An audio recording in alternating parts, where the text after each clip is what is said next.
Okay. So the very first thing, understanding threats and attacks patterns. See, when we talk about from defensive perspective now, you should know about the attacks as well. This gives you a complete picture and you have an idea what you're going to deal with or you're protecting, right? So when we talk about threats, threats in simple word is like your danger, right? That's what a threat represents. It's any kind of a danger which can take an advantage of a vulnerability or a weakness, right? Now, threats are done by the attackers and they have their own methodology or patterns of doing the same, right?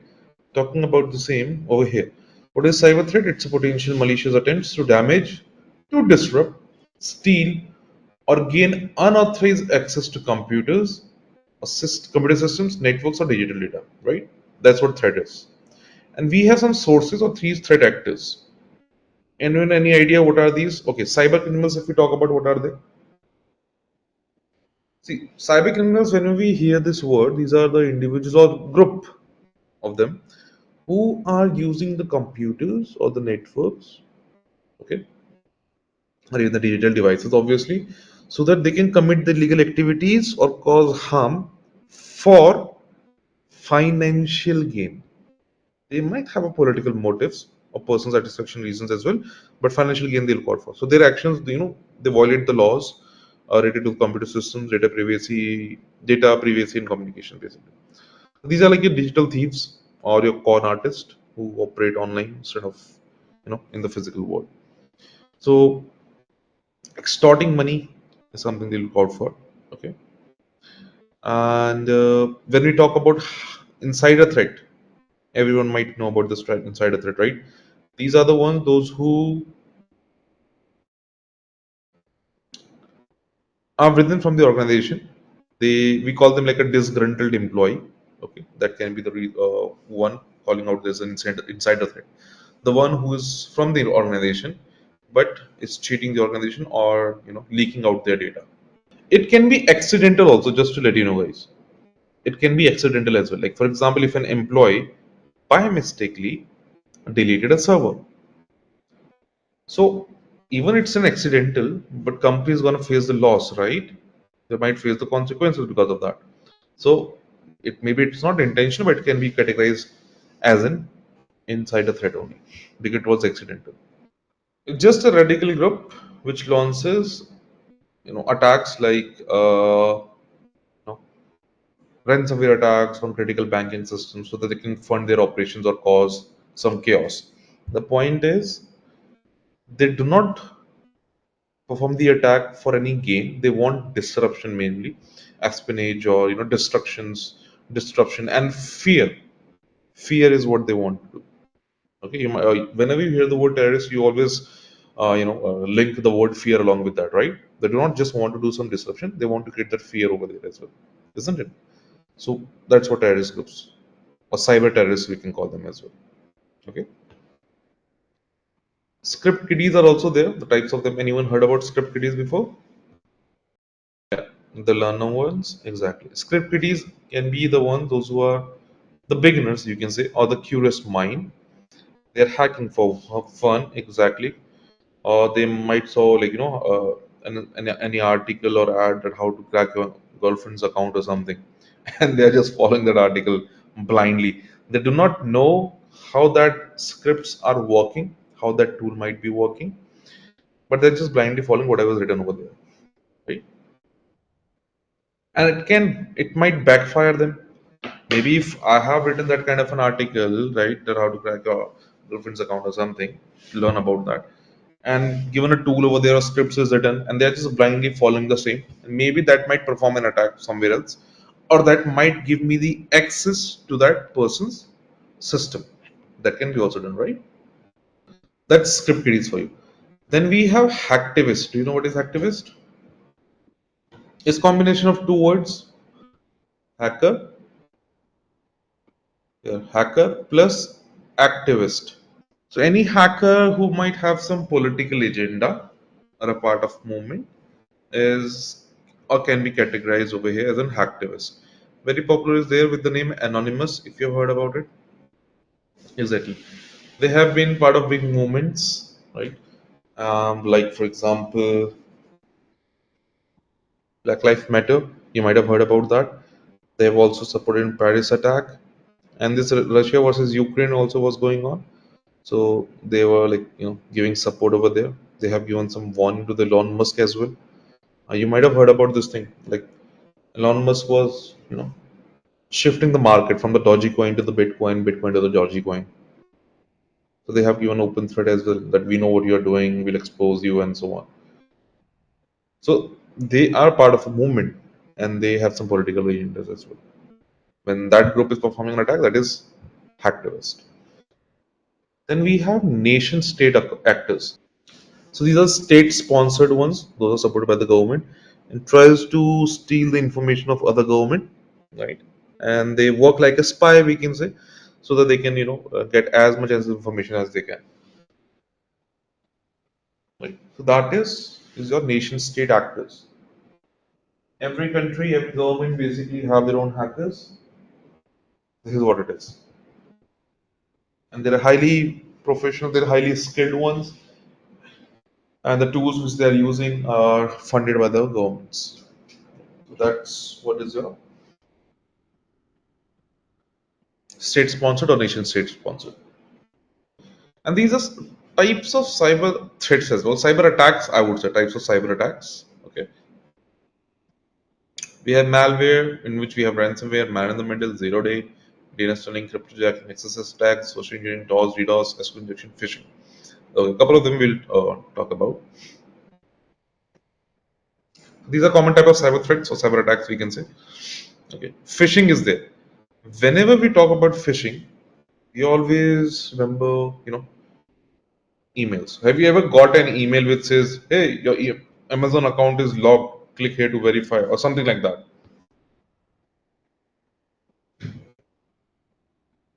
Yeah, your Amazon account is logged. Click here to verify, or something like that. We have your personal pictures or personal, we have your personal pictures access from a camera, or we have your entire history. Will expose you. Click on this link to protect that. Something like that. Ever face such kind of emails?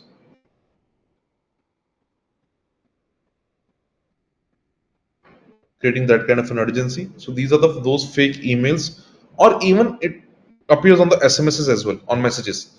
So these are the ones that tricks users into giving away their credentials or clicking into any malicious links. Okay, so as a SOC, we try to detect via email gateways or similar rules, performing phishing simulations to make employees aware about it.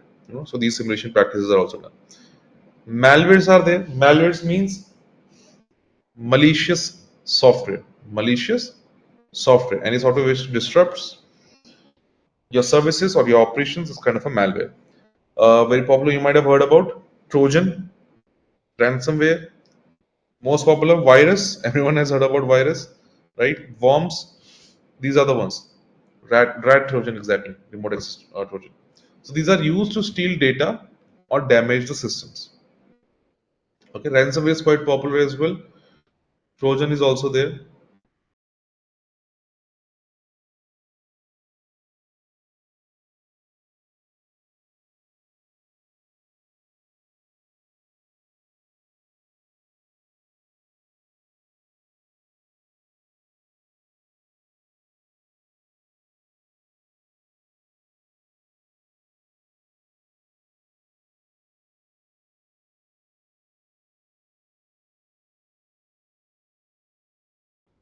In Try movie, there was a horse which was like a decoy, or you can say it looks like a real one, right? But inside that, exactly, they hide the soldiers inside that fake horse, and that fake horse was supplied into the castle of the enemy or where they want to perform an attack.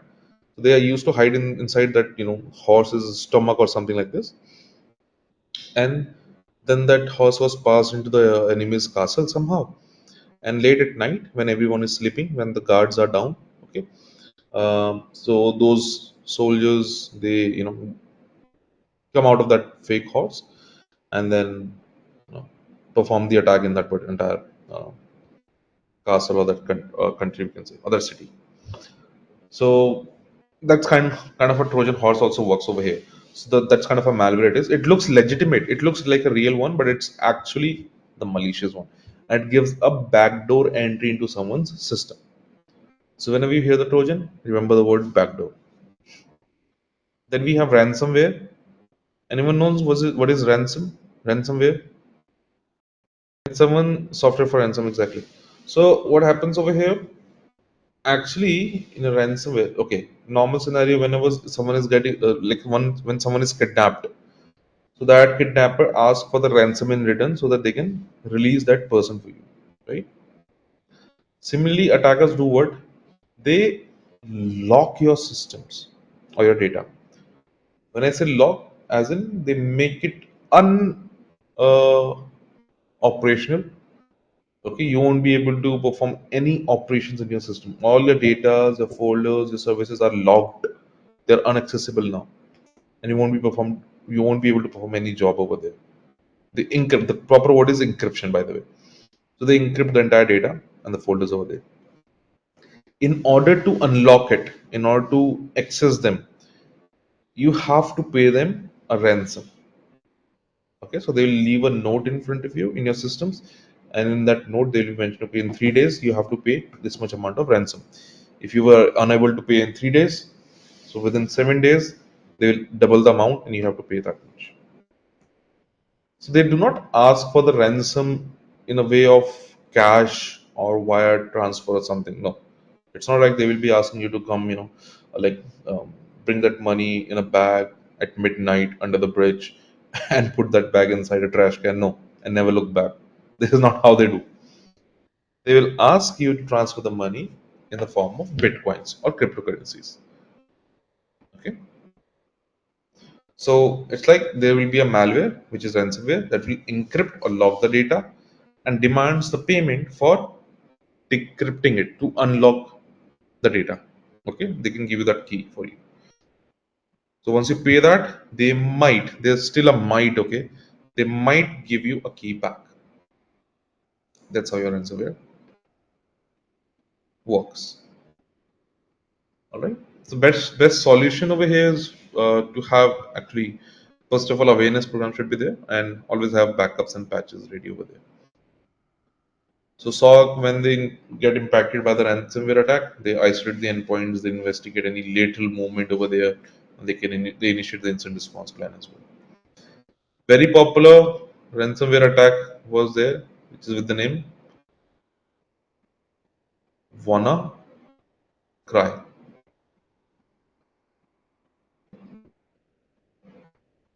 It was a very popular ransomware attack. If I'm not wrong, it was in 2017. A huge one. Okay, you can give it a read about that WannaCry ransomware attack. It was quite impactful all around the world. The problem was you might get those updates, right? Operating system updates, right? Make sure to update your system on a regular basis, guys. Whenever you have the update, make sure to update them.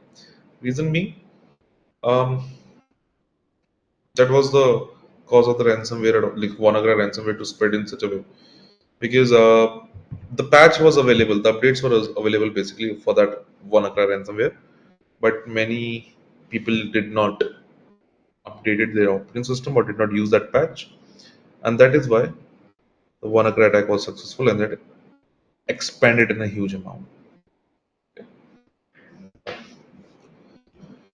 So it's ransomware. Then we have man in the middle attack. Here, attackers, what do? They intercepts or alters the communication between two parties without their knowledge. So it's like if they are intercepting your login data over a public Wi-Fi. They do that. So as a SOC analyst, you detect the TLS inspection, any suspicious traffic in your SIM solutions. So it's like an attacker that targets a vulnerability before a patch is released. They basically there's no patch for that. Unknown to the defenders. It's unknown to them, right? So we'll go out for the behavior-based analysis of the endpoints (EDRs).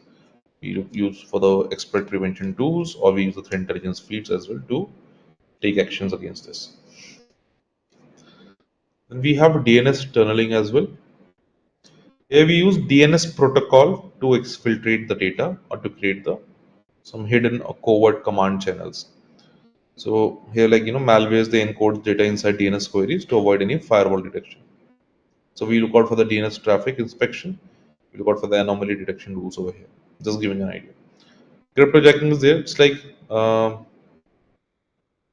Abhishek. Okay, just give me a minute. I'll just try to show you. Man in the middle. Meanwhile, I've just here the interceptions are done in between. Okay, I'll just show you with the Wireshark, just kind of an idea for the same. In a minute, just let me just explain this one.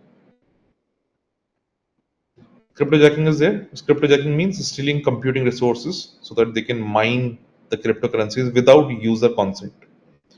So maybe there is a hidden script which is running in the browser, which is consuming that 90% of CPU, where attackers are utilizing others' CPU to do the mining of the cryptocurrencies.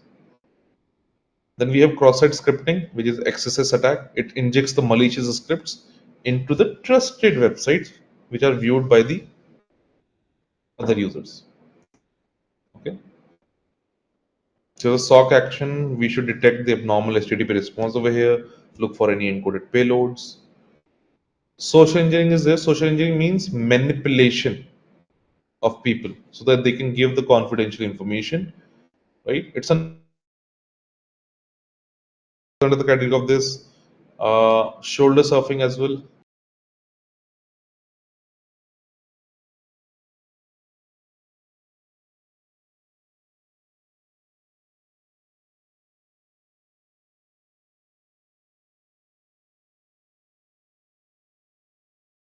Someone from behind you is having a direct observation into your screen from your shoulder angle.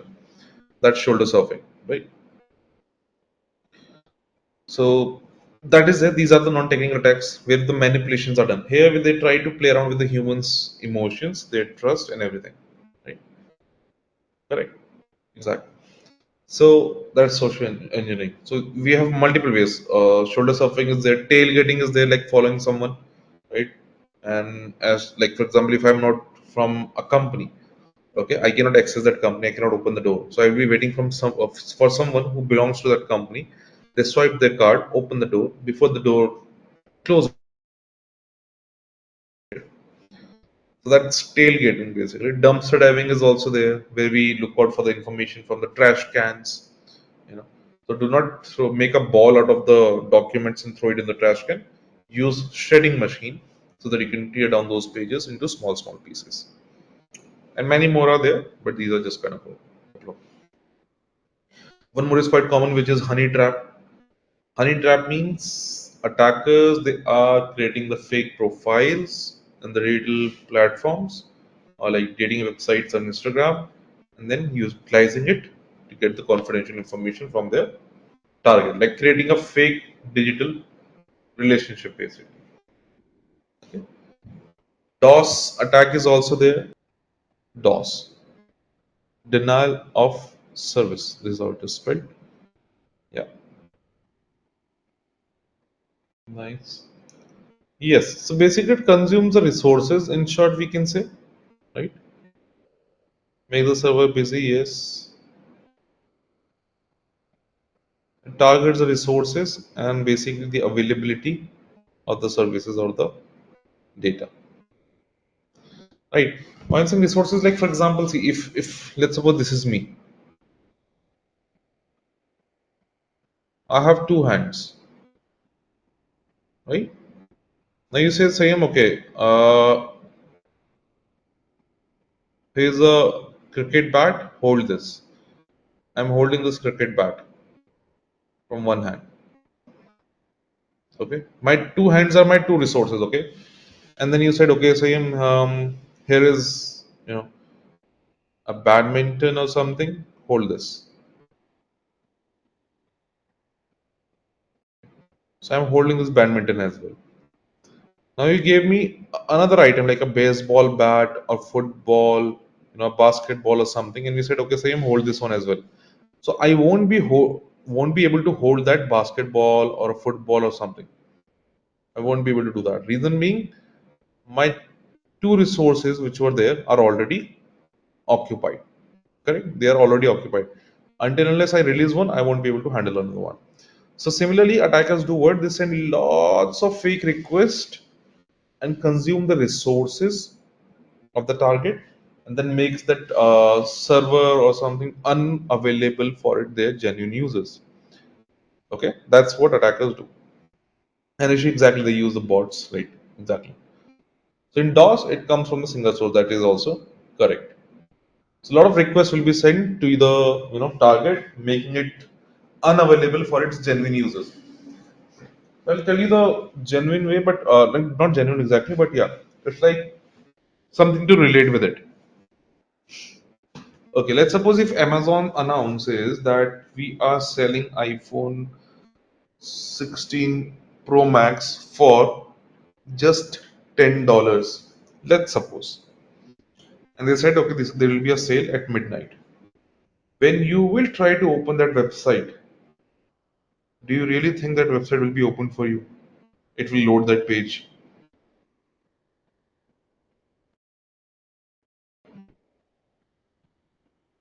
Do you think it will open the page for you immediately? Immediately. It might detect. No. It will keep on loading and loading and loading and loading and loading. It will take time to land you on a page. Reason being, the server where that website is hosted, its resources are already consumed by the people, those who have tried to open that website before you, right? So let's suppose this is a server. It has 10 resources. Like 10 people at a time can open that website. Let's suppose. So before you, let's suppose 10 people have already occupied those resources and they're trying to buy that phone. So since server's resources are already busy, now when you are trying to connect with the server, it will not handle your request. For you, that page will still load until unless someone else closes or free the resources. Correct? So that is what happens in DOS. Denial of service. So attacker sends a lot of fake requests to the servers and consume their resources and make the websites unavailable for its genuine users. That is what happens in DOS. But here it is happening from one system. From one system. When we are talking about DDoS, DDoS means distributed denial of service. Distributed denial of service. So in distributed denial of service, it's like you guys are also involved, like many other devices are involved in performing DOS attack. So now Abhishek, Rishi, Manisha, Sridhar, right? Many others are involved in performing DOS attack at the same target. So it's like a botnet. Yes, botnet is used. Sunil, it kind of a, but that's a legitimate traffic, right? Not the malicious one. But that's a good example to relate with, for sure. So as Abhishek mentioned, botnet are used over here as well. Botnet would be like I'll try to perform an hack into your system, and then I'll be using commanding and controlling your system to perform the attack on Amazon. So now your systems will be considered like a bot, okay, which is doing as per the commands which I have answered or I have given. Okay. Then we have SQL injection. SQL stands for structured query language. Okay, structured query language. You might have heard about C, C++, Java, Python, and so on. These are used to create the application or a project, right? Similarly, SQL is to interact with the database. It is a language for the database where all your records or data are kept. Correct? Exactly, Archie. So it is used to interact with the database. So attackers use this SQL injection in order to bypass the authentication or to steal the data from the database or manipulate the data in the database. They can use it to destroy, or do anything over there. Sure. Okay, now for man in the middle, just to give an idea about it, just allow me a minute. I'll share the screen and then I can try to show you.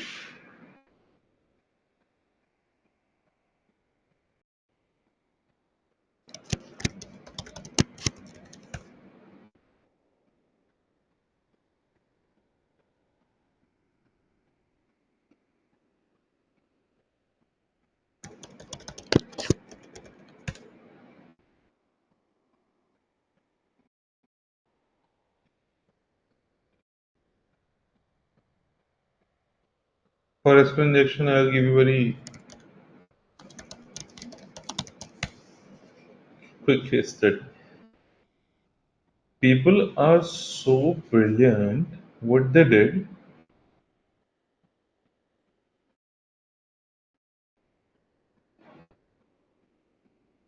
they used SQL injection in their number plates. See,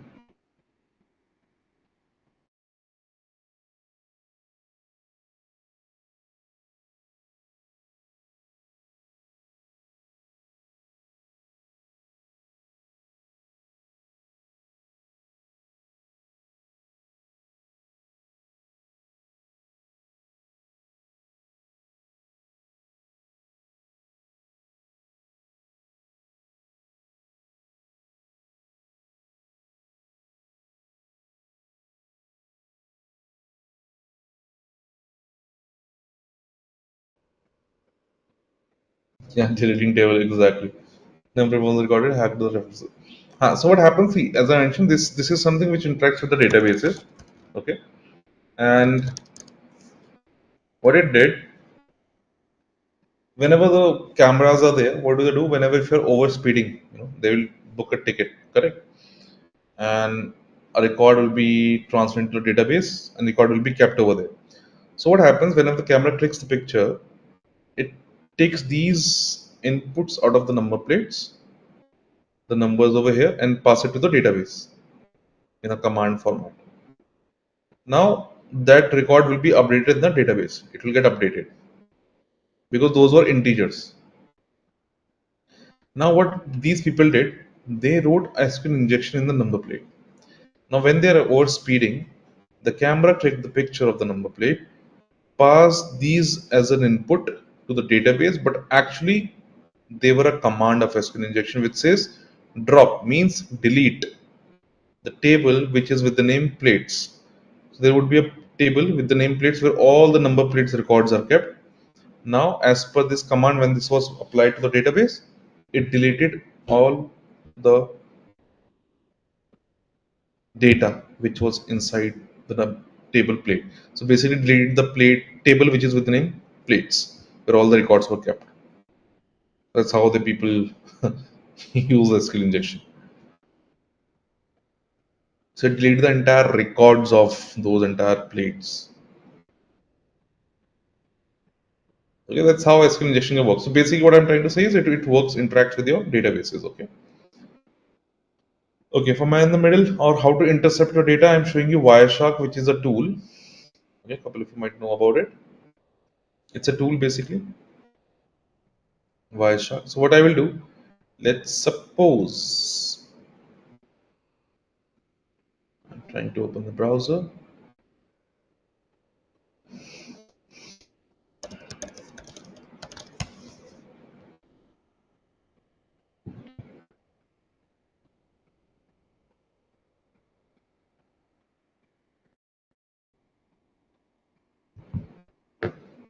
I'm writing credential admin also. Manisha, yes, network traffic analysis, but I can also use it to see credentials in between, isn't it? Now see this website. Is it HTTP or HTTPS?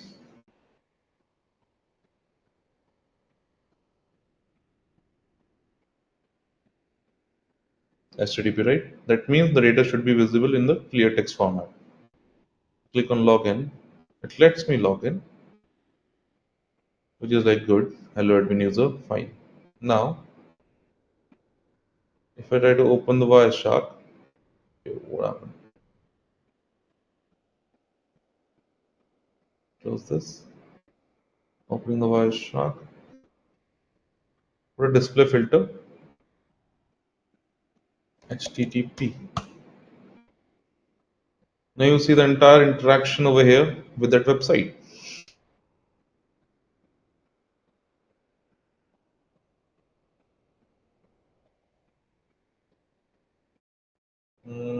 Where's that login page I'm trying to see?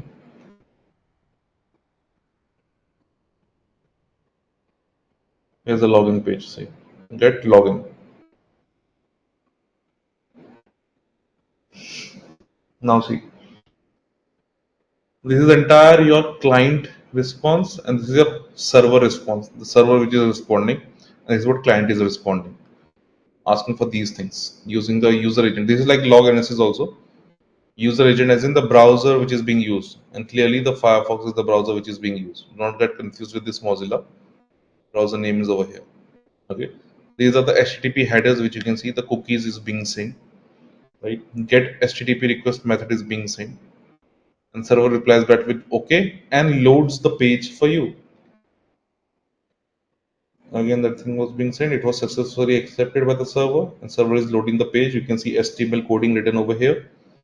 It is the entire login page, and on this login page, what you did, you entered the credentials later.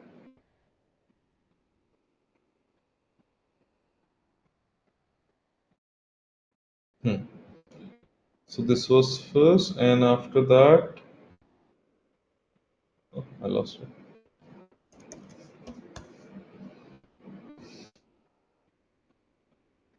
Okay.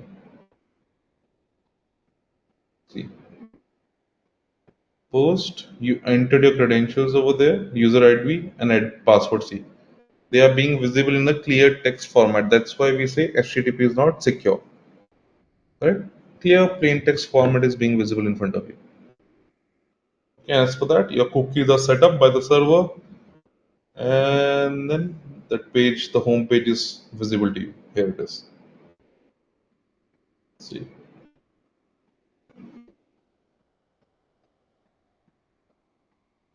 my account, personal, small business. Okay, I've closed the browser actually.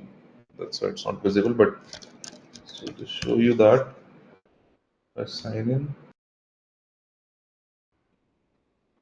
This page is loaded over there. This is this is what when you are successfully logged in, this page will be open for you.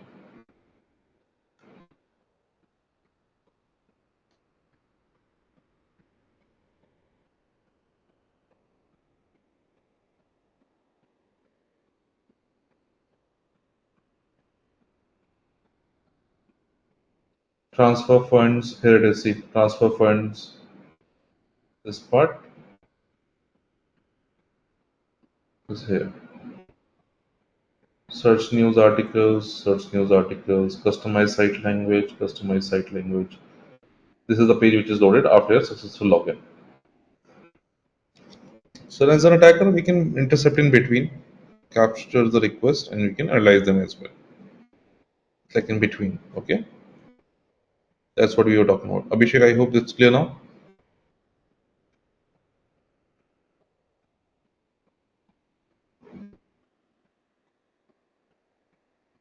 Perfect. Getting back to the slides, guys. Back to the slides. So these are the attacks which we were talking about. Then log sources, the ones which we just discussed about as well. How alerts are generated and the log sources as well. See, log sources are systems or devices or any application also that produce the logs. Okay, so your structured records of events, actions, or changes in the environment will be your logs. Okay, so common log sources we have common log sources like your firewalls. Okay, firewall is there. Like the logs which can be generated from the firewall would be like blocked IPs, allowed connections, scan ports which has been scanned, like that. We have web server as well.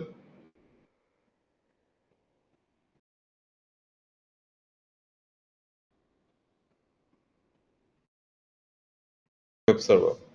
So access logs, error logs, user agent information, user agent as in the browser's information. These are all part of your web server's logs. So, yeah, server's logs which are generated. Operating system, if we talk about, what would be your examples for the operating system's logs which are generated? Anyone?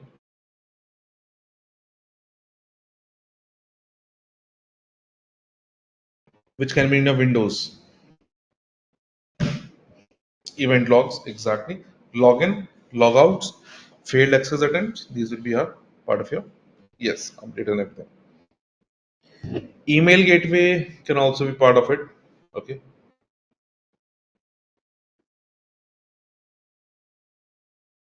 Email gateway. Yes, spam filter actions, phishing attempts, they can be there, right? So on. So what happens after logs are generated basically is, okay, it's a mini life cycle of log handling, by the way, which leads to alert generation. So we collect the logs basically. Logs are gathered from all the log sources, like it can be done via agents or APIs or syslog like that. And they are sent to the log management platform, which is, for example, your SIM solution. Okay. Then indexing is done over there. Indexing. Does anyone know what is indexing?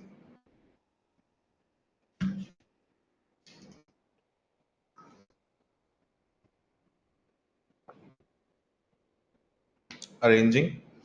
Nice. Assigning. Yes. Assigning of records. Remember we discussed about parsing and normalizing in the last session. Yeah. Correct. And okay, raw data is parsed and normalized. Okay. After that, have you seen in every book there is an index page? There's an index page in every book, right? What the index page is used for? To make the searches more easily, to find which topic is on which page. Similarly, over here, reference, yes, we can say definitely. So the logs are stored in a searchable format in the index part. Okay, so raw data is first parsed and normalized and then stored in the searchable format. Correct. And then the searches are made. So analysts or the rules which are there, they continuously query the log data for the patterns. Like for example, failed logins from the same IP in 5 minutes, like that. Then we pinpoint the issues. The rules detect anomalies or IOCs which matches, and as per that, the alert is generated. So alert may trigger email notification, maybe any ticket in service now, or any SOAR playbook like that.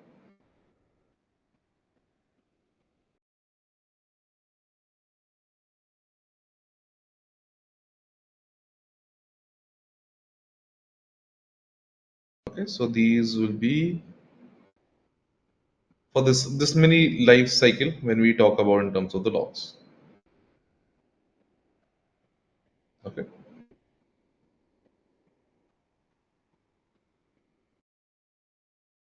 So if there are no logs, in short, you won't be getting any alerts and you won't be having any visibility, guys.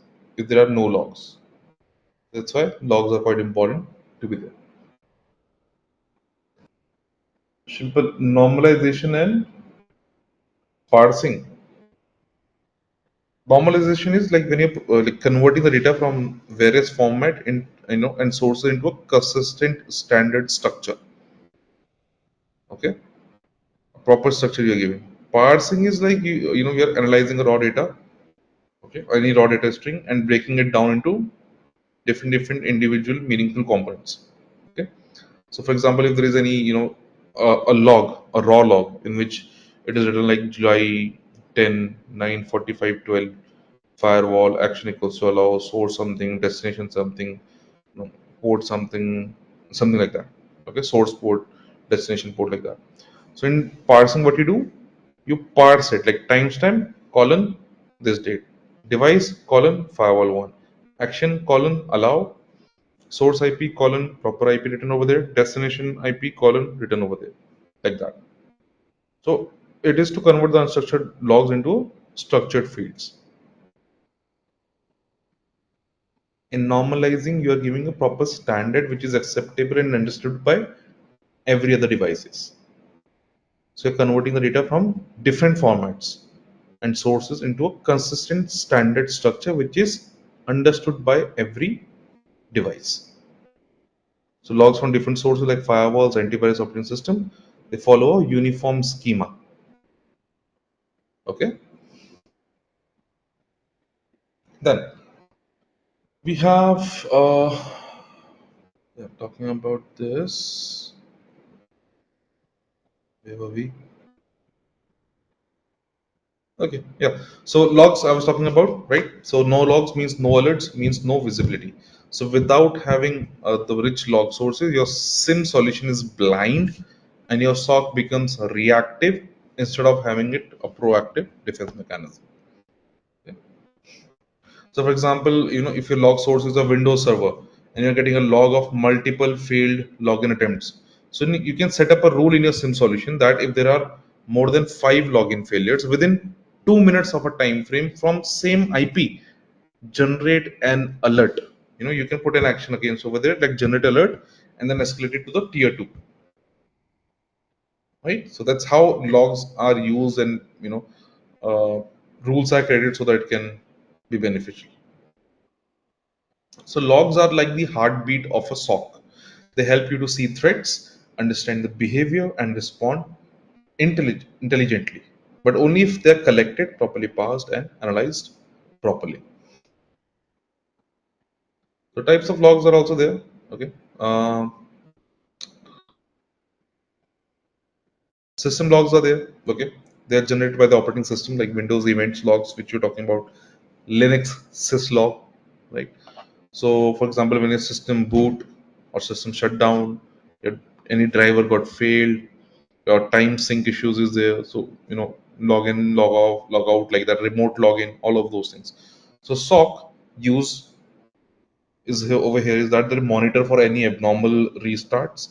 They detect any unauthorized system changes. They trace the attacker's persistence technique. Like they might get some scheduled task, right, which can happen as per the scenario or as per the timing, right? So perform the scheduled task over there so that attackers can remain persistent inside the network for a longer period of time. Security logs are also there. Security logs would be like which track the security related events such as authentication, okay, authorization, or policy enforcement, like that. So any login failure, any successful login, lockouts, or privilege escalation, group policy changes, all of these will be part of your security logs. So SOC uses these things like they detect the brute force attacks or login anomalies. Using that, they can correlate it with the MITRE attack techniques, right? Like over there in MITRE there is one T1078. It is for the valid accounts basis. You can look out for that T1078 1078. The network logs are there. Logs from firewalls, routers, IDS, IPS, switches, proxy servers, like that. So it would be including like allowed or blocked IP traffic, port scans, DNS requests, like that. So as SOC, you can use it to spot the command and control traffic, any data exfiltration, any DNS tunneling, like that. Application logs are regarding the applications, you can say logs from custom or commercial applications like web apps, or database can also be included over here, email system, like that. So you can monitor the web application abuse. You can detect any injection attacks like SQL injection, cross-site scripting, like that. Audit logs, they're the detailed records of who did what, when, and where. For example, any file which is accessed, be it read, write, or deleted, any admin actions which are done in the cloud environment, or be it any privileged command used like sudo. So SOC use it for the forensic purpose or finding the root cause analysis or for performing the root cause analysis. And see, actually, logs are also required by your compliance, like your PCI DSS, GDPR, HIPAA, like that. and they detect for the policy violation or any insider threats. So audit logs help us to identify those things. It can help us to trace the insider threats. It can also help us to support the compliance auditing as well, like the rules which are there, necessary ones, regulations.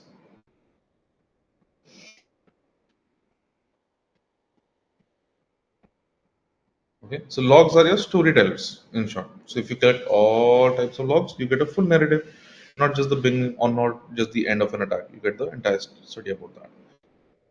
These things we discussed yesterday. True positive, true negative, false positive, and false negative. So true positive is like when rule is matched and attack is present. Like you get an alert and reality attack is there. Rule match means you are getting an alert in short. False positive is like alert we got and there is no attack present in the reality. False negative is no rule match but still there's okay. Yes, it will be the interchange one. Okay, over there. Perfect. Then we have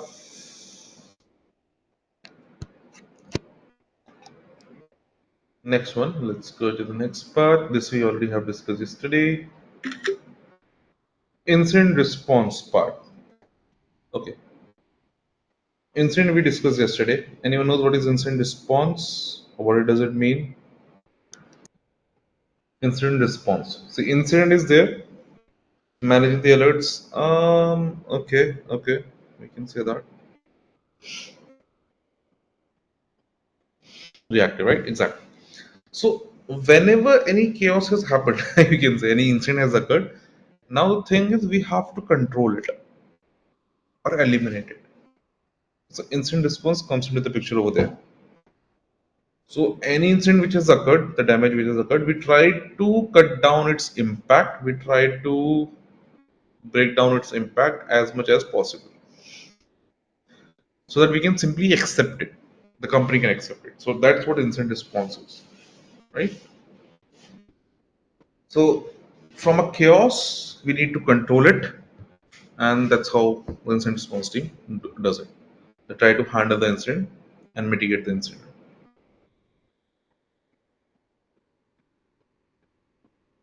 So here are 6 phases for that. Okay, in different images you might get different ones, so that's absolutely fine.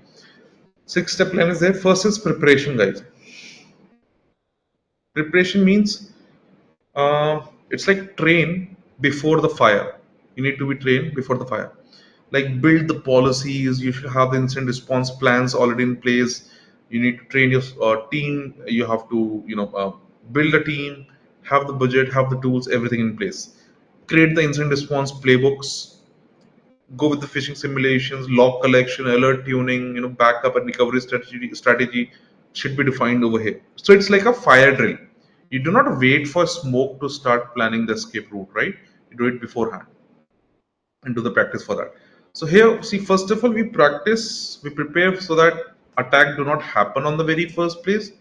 And in case if it happens, how quickly we are going to handle it so that we can remediate, remediate it, okay?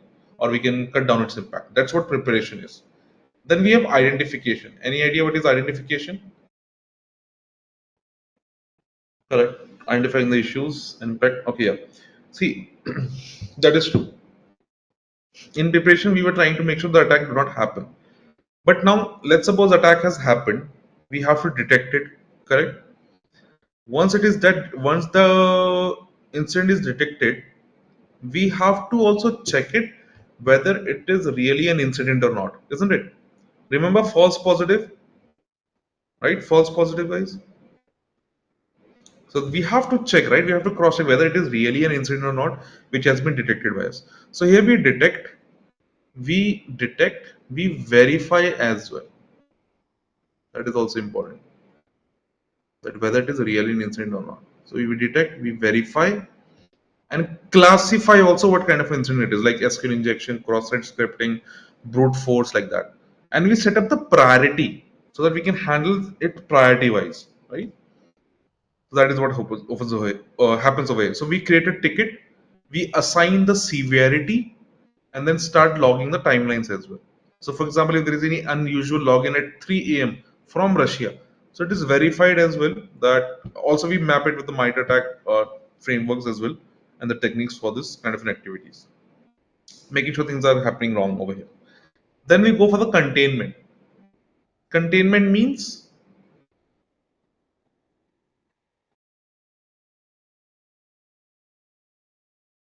isolation. Why do we do containment? What is the reason for that? Yes, Shimpa after second you can say, and before third, so that we can handle it as per the priority.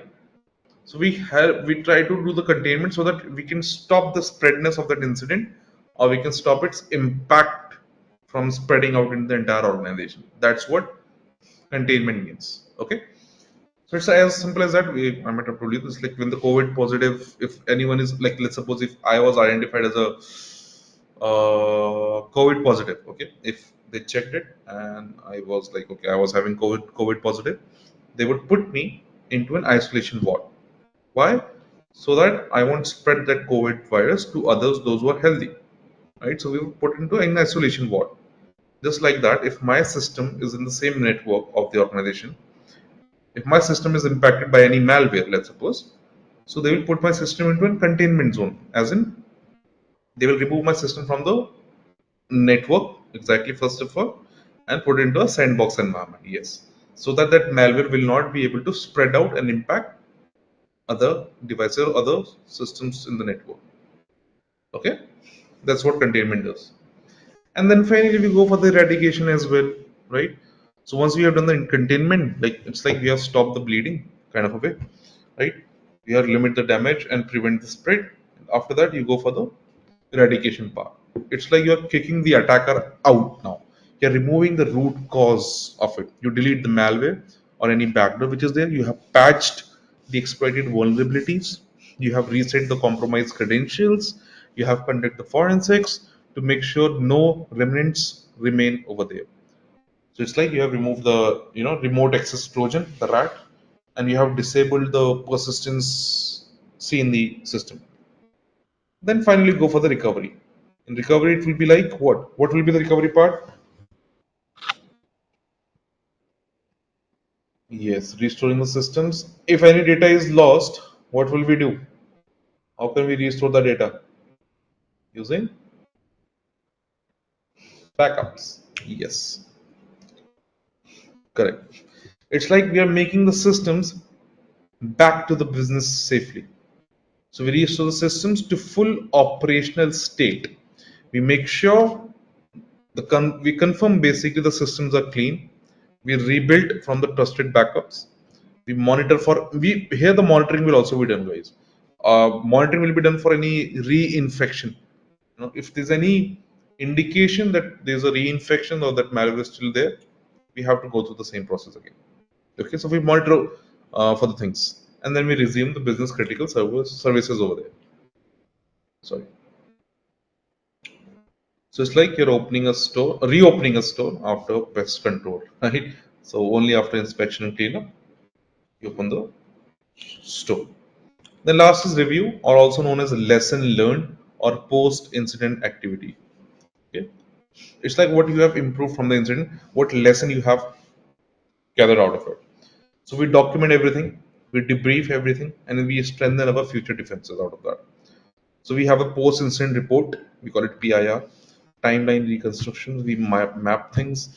We discuss that whether we need to change the policies, whether do we need to implement a new security controls or not, so that we can make sure such things never happen again in the future. And these are the alert triage and escalation process. Um, this is like what Tier 1 SOC does, performs every day, alert triage. So alert triage means triage is the process of where we are sorting, we are validating and acting on alerts which are generated by the security tools like your SIM solution and everything, EDR or something. So basically here it makes sure that real threats are escalated for deeper analysis while false positive or low risk alerts are closed or documented. That's what it is. So in triage, we go for the initial review. So like we check whether it is really an alert or not, right? Which is done over here after the identification and between the containment part. So we go for the initial review, as I mentioned. We check whether it is really an alert or even if it's real or not, like that. So we check if the alert is from the trusted log source, determine if the behavior is normal, abnormal, like that. Then we gather the quick context like username, host, location. So if you are getting a login alert from Germany, we check if the user is on vacation or is this an anomaly. Then we prioritization is done. We assign severity based on the asset criticality and the threat impact. The risk one which you are talking about, uh, this can be included over there, Shimpa. Okay. So we check how important is this asset and how bad is the threat. So we assign the criticality and the type of threat is also known over there. Like we check the severity levels high, medium, or low. Then enrichment and correlations are done. Pull the rated logs, endpoint data, and threat intel hits as well. So like, can we add more context before acting upon it? So we pull the rated logs, any login attempt, PowerShell use, file access. We check the threat intelligence feeds. We look for similar alerts from the same IP or user in the past 24 hours, like that. So for example, if you get a login alert from any IP, and the virus total says it's a known malicious IP, then escalation is needed immediately over there. So you can add these things. And then route to the next steps, close false positive, escalate the ruins into the investigation. As simple as that. Sorry. Right.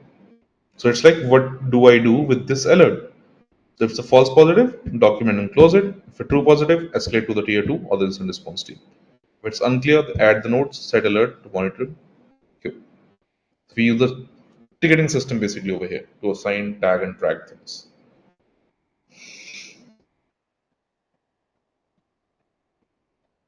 So, in short, if I have to give you an idea, alert triage, think of it like an uh,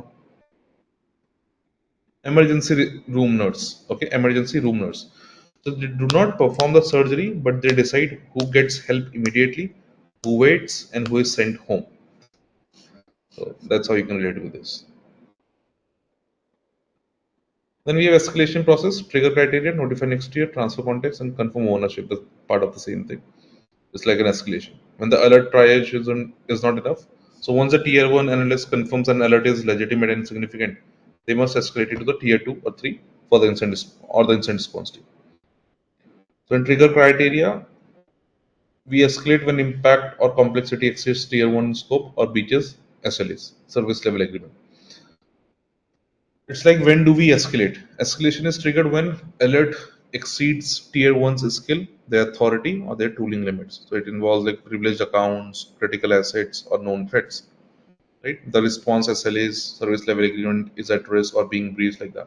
So for example, if there is any login from an admin account followed by a suspicious PowerShell activity on a finance server, escalation is mandatory over here. Then notify the next tier, auto page or call the send tier 2 3 analyst or the IR lead immediately. Like, who do I call or ping?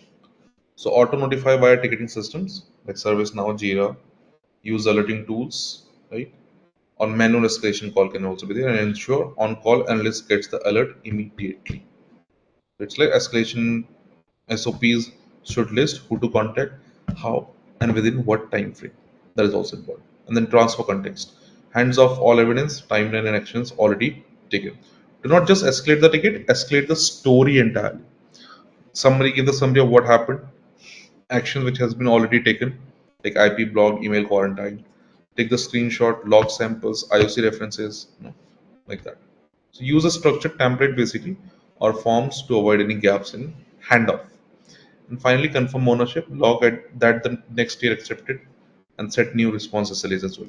Like, we make sure, like, has the next team accepted this handoff or not, right? So the tier 2 or 3 analyst must acknowledge the alert, take the ownership, change the ticket status, okay, or leave a comment over there, and reset the service level agreement clocks for next action. It matters because without confirmed ownership, alerts can, it can be linger unassigned. It can cause a delay and the compliance risk as well. Okay, so a well-handled escalation is like handoffs in a in a relay race, smooth, fast, and without dropping the batter. Okay, so in short, tier one confirms it's a threat. Escalation is triggered based on SLA or complexity. Tier two is notified and given full context, and ownership is logged. Tier two or three begins investigation over there. So role of documentation and ticketing, right? So evidence log, knowledge transfer, audit and compliance, and process tuning. So evidence log. In evidence log captures who did what, when, and why for investigation. Quite obvious. Recording who did what, when, and why during any investigation or response. It matters because it makes sure we have a traceability of actions. We protect the organization during post-incident reviews, legal audits, and breach disclosures as well. Knowledge transfer gives new analysts clear playbooks and past reference cases as well. What it means, like written documentations are there. Okay, the case notes, the playbooks, the lesson learned, they helps new analysts to ramp up faster. It matters because it reduces the time wasted in relearning similar incidents and supports onboarding of new hires or shift handovers.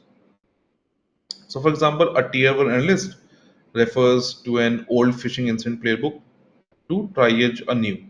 Similarly, it will be there. Third is audit and compliance, proves due diligence to regulators and customers. Anyone know what is due diligence? Due diligence is just the reasonable steps or in an organization or individuals expected to take to identify so that they can assess or reduce risk, research and act. Yes, especially before or during the decision process. Okay, so it's like reviewing, like alert handling in terms of handling. Yes, reviewing, investigating, documenting, and escalating alerts properly, not ignoring them. Right. Researching, you can say, going thoroughly and making sure critical systems send logs to some solution because missing log can have lack of visibility and negligence, right? So like that way. That's due diligence for us. Good pointers, guys. Good one. So in audit and compliance, we prove the due diligence to regulators and customers as well.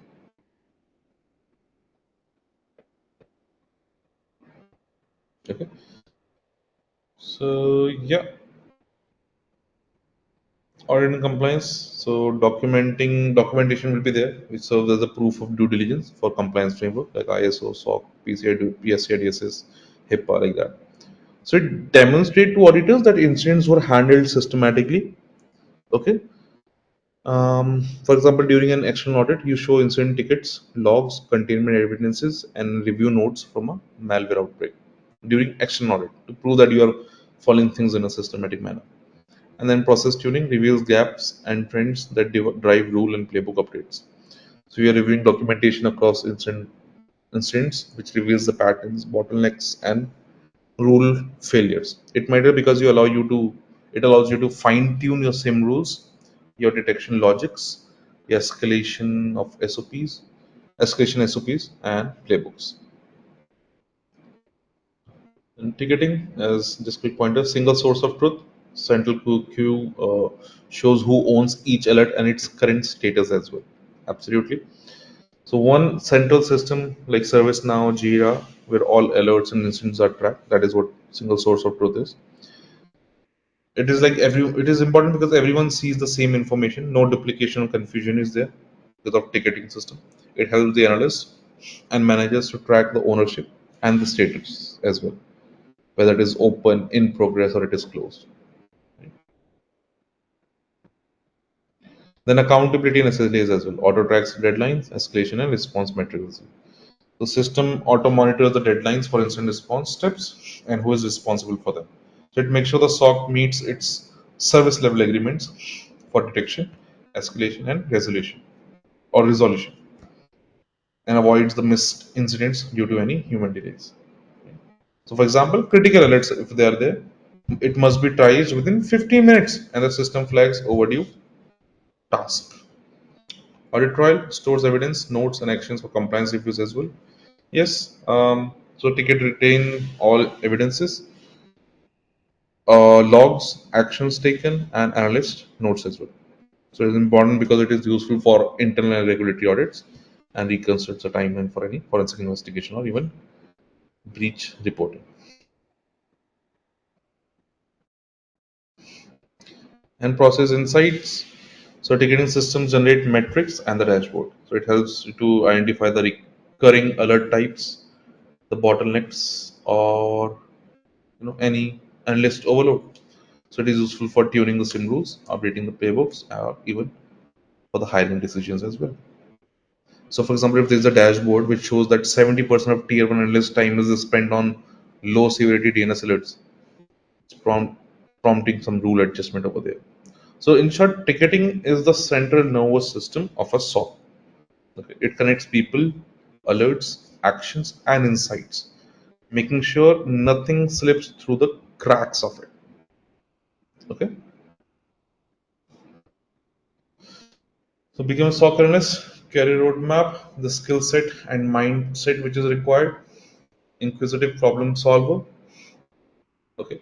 What it means, always be curious. Do not just stop at the alert, dig deeper into it. Okay. So blend curiosity and analytical thinking to sift through logs, form hypotheses, and chase root causes using frameworks like MITRE ATT&CK. So, for example, in real world, an analyst sees an alert for failed logins, let's suppose. So basic response is brute force. But a curious analyst checks MITRE ATT&CK, discovers it aligns with some, let's suppose T1110, which is a brute force, and digs into lateral movement attempts. It matters because this mindset separates the junior responders from the investigators. Okay. Technically fluent in infrastructure, know TCP/IP flows, common ports and operating system internals, Windows event IDs, Linux syslogs. So alerts make sense in their network and host context as well. Basically, understand how system, network, and operating system behave normally, because so that in case if there is any deviation, you'll be able to identify it's a malicious zone.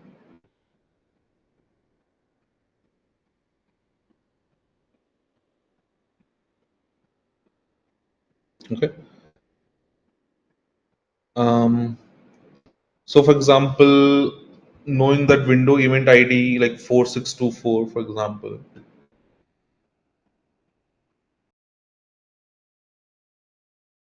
is a successful logon. It helps to identify abnormal login types. Like type 10 would be over here, which tells you it's an RDP, remote done. So you need to know about these things. Knowing about the Windows ID, event ID, Windows event ID is important. Always look out for these things. Okay. It matters because without this fluency, alerts cannot be validated or understood correctly. Tool savvy operator, it drives SIM, EDR, Wireshark, and Nmap with confidence, writing precise queries that separate signal from noise. Like confidence should be there with the core tools like SIM solutions, EDR, the Wireshark, Nmap, etc. These kind of a thing. Okay, you should know about them as well. It can help you detect the suspicious process or suspicious things over there. Because tools are powerful only if you know how to drive them, right? An automation mindset, script in Python PowerShell to parse, enrich alerts, or trigger actions, freeing manual cycles for deeper investigation. It's regarding automate what you can, scripting in Python or PowerShell to reduce manual repetitive. This is an extra kind of an activity which can be beneficial for you. So writing a Python script to extract suspicious IPs from logs and enrich with virus total automatically in that way. So it saves time and ensures faster and consistent response. Basically, automation. If you can know about it, that's great. Having that mindset and have a calm and clear communicator. So over here. So stay composed during chaos. Explain technical findings in plain English. Um, so you should be able to communicate things basically. How you can represent yourself, how you can represent the scenario to others in that way. These are the couple of certificates which are mandatory, like this CSA from EC Council though, the certified software analyst. But I would also suggest to have the ethical hacking, or if you do not have the basics of security, learn it from the Comp Security Plus. CH is also kind of a requirement because it helps you to get an idea about the ethical hacking side, how hacks are done, so that you can respond or you can act on the defense in a better way. and the certificate which is certified SOC Analyst, which can be part of this as well for your certification perspective.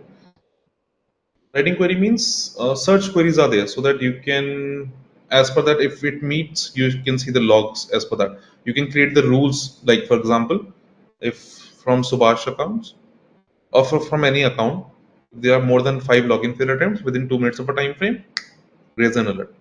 Show me those kind of logs. That's what writing query means. One question is there. Your SIM has generated an alert for suspicious use of PowerShell with obfuscated commands. Okay. Now, task is visit this might attack website and identify the tactics, high level goal of the attacker, basically the technique, ID and name. A sub technique might be there, and one mitigation method listed in the MITRE. Give it a try. MITRE attack framework, if you want, I can give you the link of that. What you need to do is go to the MITRE. Okay. Generate an alert for suspicious of PowerShell with obfuscated commands. Here, basically, PowerShell is look out for the execution since PowerShell is being used. Okay. So in tactics part, look out for the execution. Uh, execution. Look out for the execution over here. So we can say for the first one, the tactic, it would be execution, right?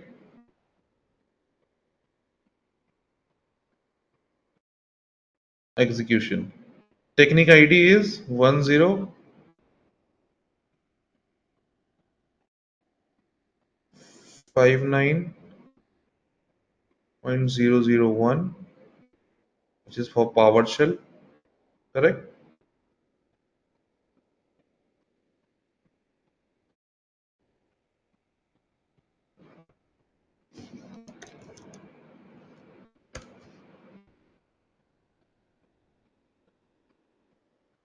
Okay. This is I told you, see, execution is there, right? Okay. So your SIM generated an alert. Let's suppose that PowerShell is being used with obfuscated commands. Your task is to map this behavior with the MITRE attack framework. So we need to understand why it happens, what exactly happened, and how to stop it. So tactic would be like what the attacker wants to achieve. Execution. Why execution? This is a stage where an attacker runs malicious codes on a compromised system. So in our case, the attacker uses PowerShell, a legitimate admin tool, to run the scripts, right?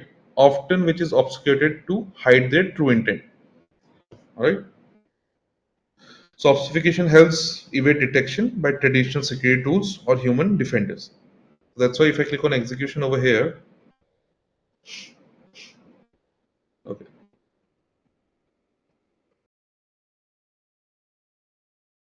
itself if I see, yeah, command and scripting interpreter because this was used, right? PowerShell was used over here, correct? So technique ID is okay. Click on this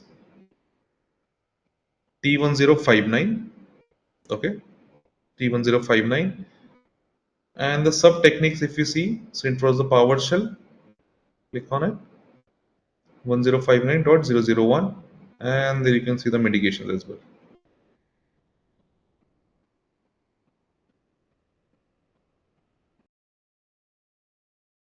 Here, any one of them would be fine. Yeah. You have to match each stage of the cybersecurity to real world example. Like I have given some examples over here. You have to match which one goes with this one. This is first, this is second, third. You have to match them. Okay, first, like I will ask you, case, tell me which one falls under which category. Otherwise, it will take a lot of messages, right? Okay. First, tell me where this creating a macro infected Word document will fall.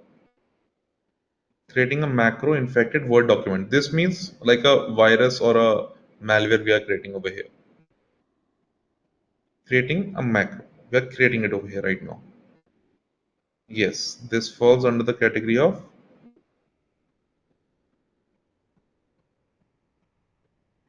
correct. This will be on B. Now tell me for Steele's credentials, where it will be.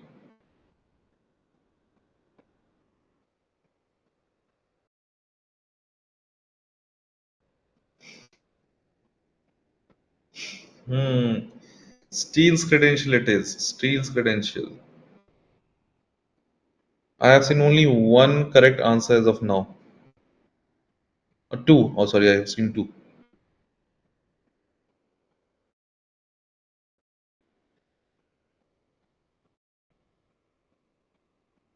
Okay. Hold on. We'll crack that later. In case if it's getting difficult, got three correct answers now. Hold on. We'll just hold on this one. Let's talk about scanning ports. We're trying to look out something over here. Look some informations over here. Yes, that will be A. Good one. Good job.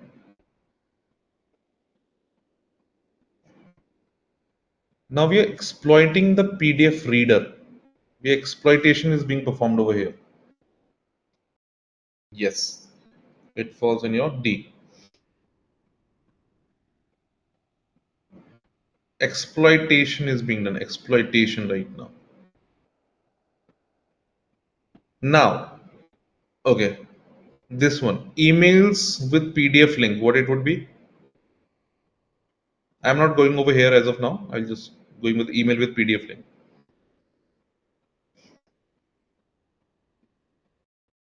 Yes, delivery is happening over here. We are emailing with the PDF link. PDF link was created. See, PDF reader was created over there, and that is part of your. Sorry, my bad. We have created a macro infected Word document, right? And it was part of weaponization. Now things has to be delivered as well. We are sending an email with the PDF link over there to download it or to click on it like that. That will be part of your delivery. So C. Now we are left with okay. Rats drop a backdoor. What it would be? A B C D are done. Yes. A malware was installed and it creates a backdoor entry.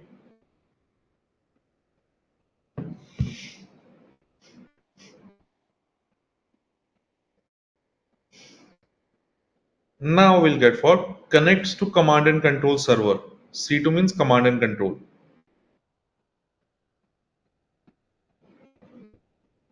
I guess you get the idea. Actions on objective would be steals credential, right? Obviously it is. At the end of the day, we are trying to steal the credentials of the data, isn't it? Okay. Here's a quick question. Give it a try.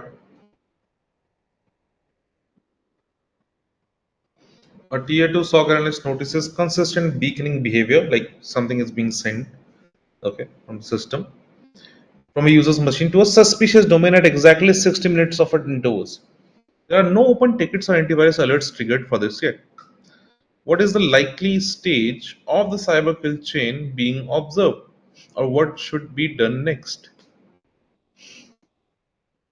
First is reconnaissance, perform internal phishing awareness training. B is installation, install the operating system immediately, reinstall the operating system immediately, sorry. Command and control, isolate the host and perform memory analysis. And weaponization, block the email sender used to deliver the malware. Command and control, lean to isolate the host and perform memory analysis. Like regular beaconing suggests the attacker is in command and control phase where they maintain the remote access. So immediate isolation will prevent the further lateral movement or data theft. And memory analysis may reveal like what is a live malware or any Trojan that are not detected by our traditional antiviruses.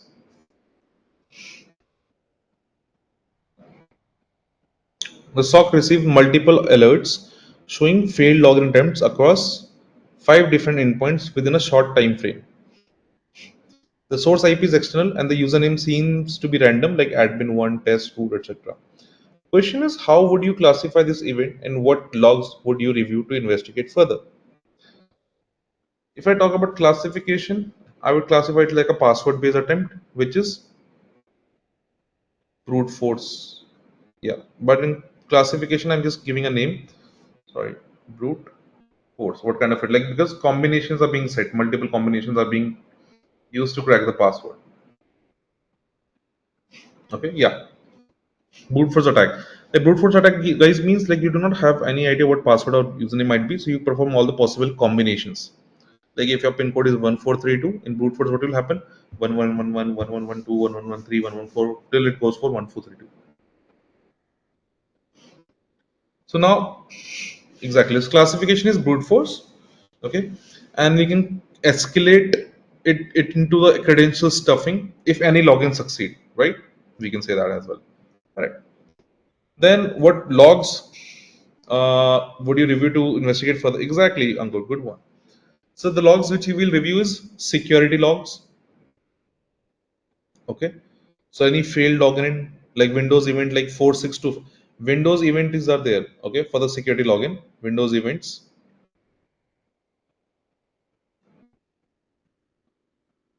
We have 4625. If there is any failed login, we will see 4625 for the same. Okay. Or slash var slash log slash authentication dot log auth dot log are in Linux. So you look at for the security logs, like your Windows event viewer in the Windows system. Okay, you look out for the network logs as well. Yes, correct, guys. Network logs also see 4625 is for failure, Ankur, and then one successful for be the 4624, the immediate one. Network logs will see the source IP, the ports which has been used, the geolocation.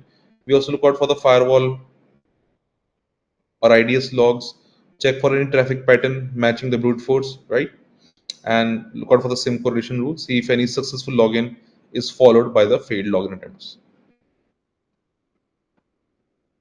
Abhishek, yes.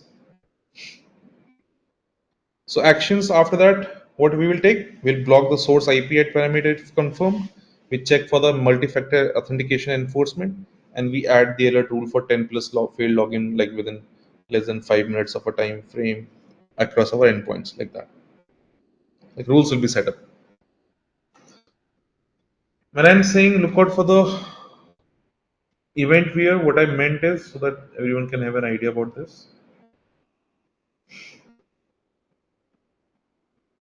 In your Windows,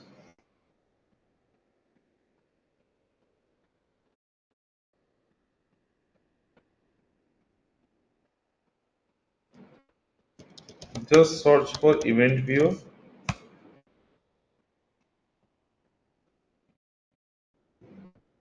Look for the Windows logs. Here are the security logs. It's gonna take some time to load it.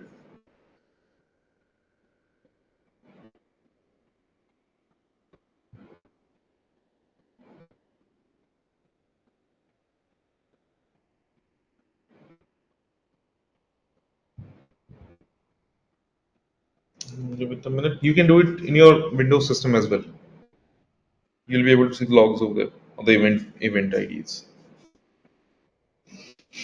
Number of events are there quite high, but I, okay, okay. Something happened. Something happened.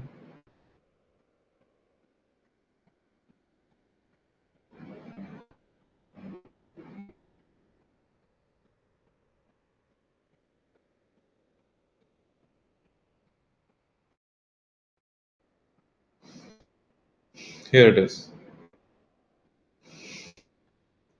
Event IDs are also listed. Every event ID tells you a different story.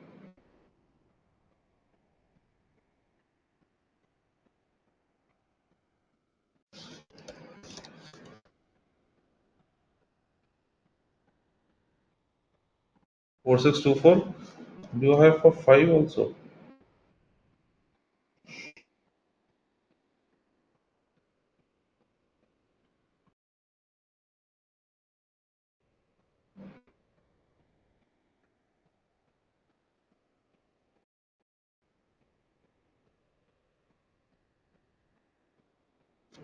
I'm able to find that. Maybe it's not getting logged or something. So basically, the point is also you should enable the audits for them. Otherwise, it won't even keep a record of the same.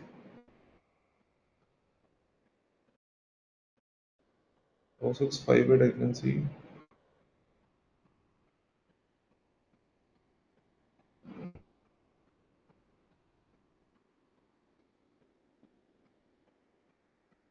It's just giving us something anything random now. Okay. 4624 we have anyway, which is for the login, successful login. So that's how things are checked. Event is bigger thing in which we have different type of events, like security event is one thing, application event is one thing, Ankur, and so on.